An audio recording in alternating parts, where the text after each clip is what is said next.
Hey everybody, it's time to set up projects for automated testing.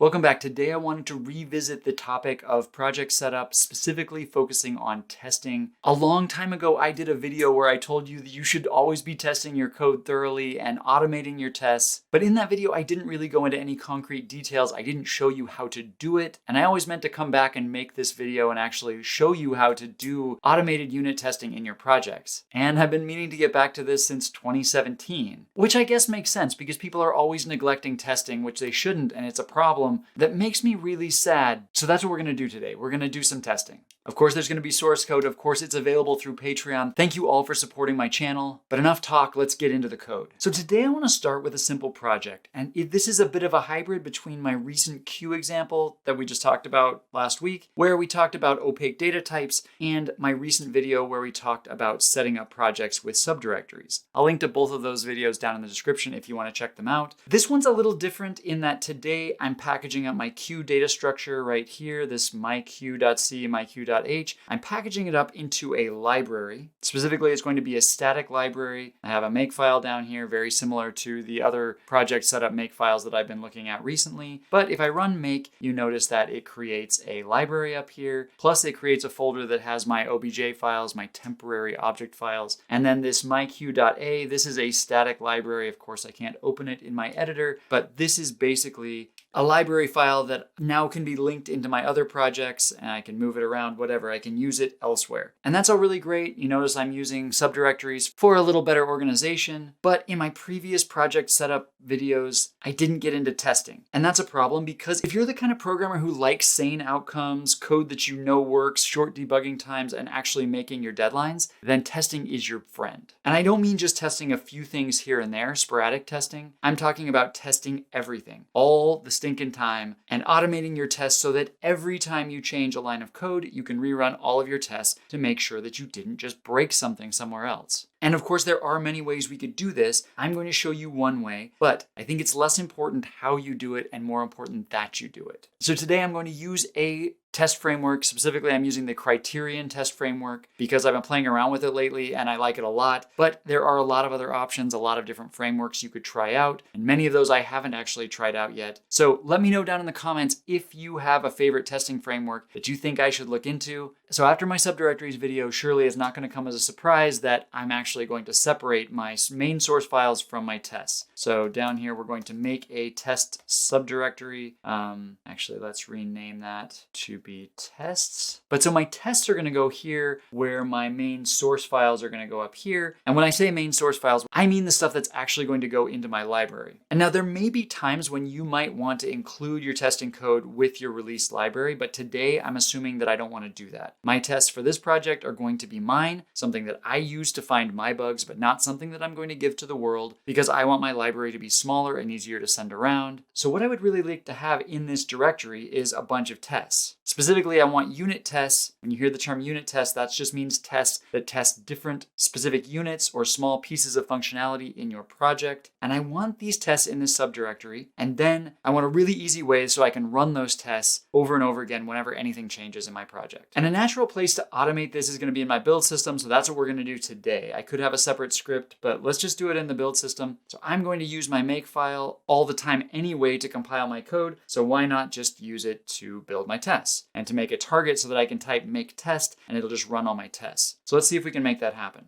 Okay, so the first thing I'm going to do is come down here and create a few new variables. I'm going to make one called test. That's going to be my test directory. And it's called tests. We just created it. That's great. And then I'm going to have a test variable. This is very similar to what we had up above. In fact, let me just copy this. Same thing we did for sources, but instead I'm going to look in the test directory and just grab all of the .c files that you find there. And then I'm going to do the same thing I did with object files up here, but these are going to be called test bins. So these are going to be my test binaries, the compiled tests. And I'm going to take everything that you find in the test directory. And then here, we're going to put these in a separate directory inside test. So let's make another one.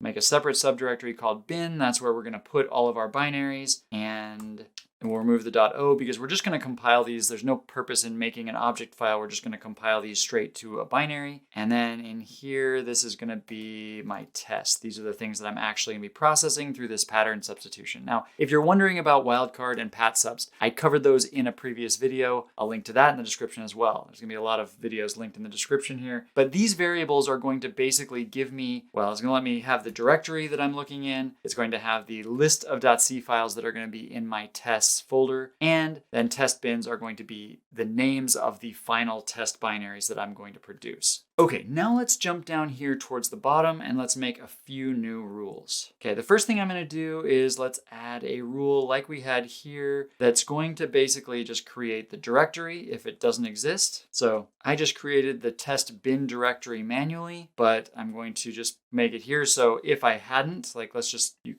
just remove it just so we'll be able to see if this actually works. Gotta type test correct. Oh, great. Just realized I didn't create it in the first place. So that's fantastic. I really need to pay more attention when I'm recording. But this rule in my makefile is going to basically create that. So I could, for example, just say if I want to make test bin, it will create it. Great. So now we have that. It's fine. Now I also want to go in here and just make an additional rule that's going to build my tests. Okay. So this is basically anytime you see anything that we're trying to make, which is like test bin, %. So this is another pattern rule. Basically anything we see that looks like this, and it's going to depend on test star.c. Basically anything that ends in .c that's in the test directory, we know we're going to want to create a binary from that. And here we're going to compile this very much the way we compiled other things. Use our compiler, our C flags. We're going to throw in our .c file right there. Plus, I'm going to include all the object files that I am including in my library. Okay, so this is important because these are the things we're testing.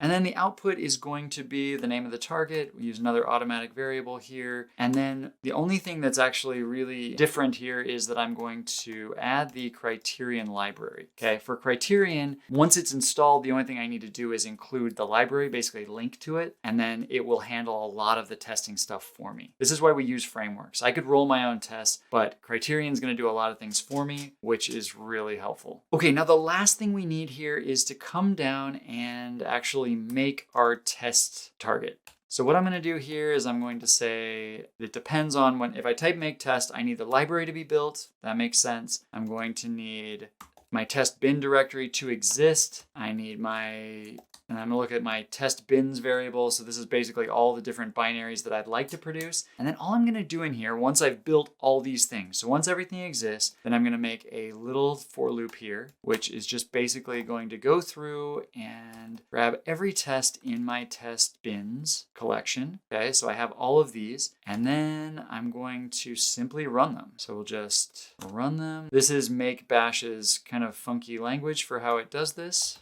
But so now what this is going to do is just basically run all my tests. That rule right there is just going to handle it. It's going to go through and run each and every one of them. Okay, so let's see how this works really quick. If we type make, nothing to be done, make test. Okay, that's cool, except it's like there's no test. You haven't made any tests. So let's make a test. Okay, so for this, what I want to do is to come in here and we're going to make a .c file here. Let's call it qtests. That's what we called our file before in our previous example. So that makes sense. It doesn't really matter what I call it. And then all I'm going to do here is just, I need to include criterion.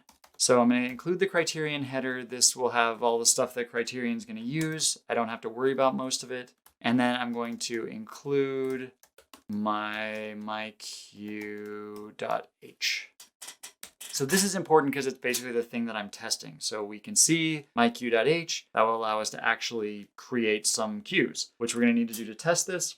And then all I have to do is create a test. Now, let's say we're going to call this, a lot of frameworks have things called suites and then test names. So what I'm going to do is I'm going to call this suite qtests, and let's call this one create. Okay, so it's going to test the creation of queues. Okay, so in here now I could just say something like q pointer q equals q create. Let's say it's 5. Okay, so we've created a queue. It's got 5 elements. That's great. And now just to see if this works, what we can do is just use CR expect. This is actually one of the assertions that is provided by Criterion. Okay? Each different testing framework has a different way of handling this, but it's basically a way to test something. So CR expect basically is Criterion's way of saying, I expect something to be the case. So in this case, I'm going to say, I expect Q to not be null, meaning that I was able to create a new Q, right? So I didn't get any errors. And so I can just do this straight up, or I can also, and I think it's more helpful to do it this way, is I can say Q create should return not null. And so this is the message that's going to be printed out if it fails. Okay, so now let's just see if this works. Actually, before I do this, well, it doesn't really matter. I was going to clean up, but memory leaks on a test that's going to end this quickly doesn't really matter.